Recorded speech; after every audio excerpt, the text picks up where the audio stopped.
Blood sugar and gut health జంట బాగుండాలి అంటే డైలీ 25-30 గ్రాముల ఫైబర్ అండ్ ఫెర్మెంటెడ్ ఫుడ్స్ అంటే ఏంటి curd, idli, dosa, butter milk ఇలాంటివి తీసుకోవాలి.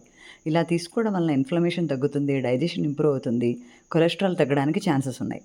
ప్రోటీన్ రిచ్ బ్రేక్ఫాస్ట్ అంటే అప్రాక్సిమేట్లీ 25-35 గ్రాముల ప్రోటీన్ తీసుకోవడం వల్ల బ్లడ్ షుగర్ స్టేబుల్ అవుతుంది, slow digestion, rapid glucose spikes control అవుతాయి. Deep frying and over cooking చేయకపోవడం వలన డైజెషన్ ఇంప్రూవ్ అయ్యి గట్ హెల్త్ చాలా బాగుంటుంది. దానివల్ల కూడా బ్లడ్ షుగర్ చాలా కంట్రోల్లో ఉంటుంది. అలాగే ఫుడ్ అనేది రైట్ ఆర్డర్లో తీసుకోవడం చాలా ఇంపార్టెంట్. దానివల్ల బ్లడ్ షుగర్ లెవెల్స్ కంట్రోల్లో ఉంటాయి. అలాగే స్నాక్స్ సెలక్షన్లో మనం చాలా కేర్ఫుల్గా ఉండాలి. ఈ సెలక్షన్ రాంగ్ అయితే డే అంతా జాగ్రత్తగా ఉన్న బ్లడ్ షుగర్ లెవెల్స్ స్పైక్ అవ్వడానికి 100% ఛాన్సెస్ ఉన్నాయి.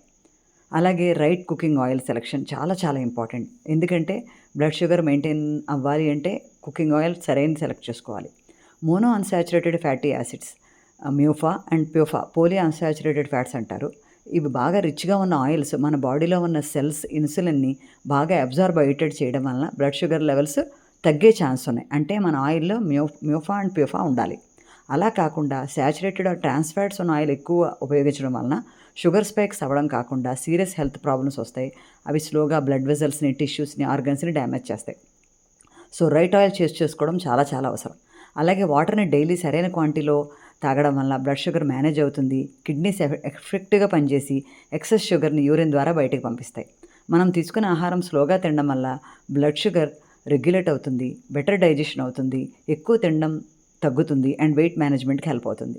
సో ఫ్రెండ్స్, ఈ చిన్న పాయింట్స్ డైలీ లైఫ్లో మనం డిసిప్లిన్గా ఫాలో అయితే మన షుగర్ లెవెల్స్ మనమే చెక్లో పెట్టుకోవచ్చు అండ్ రాకుండా కంట్రోల్ చేయొచ్చు. ఇంకో మంచి టాపిక్తో మళ్ళీ కలుద్దాం. So please do like and subscribe our channel. Leave your comments.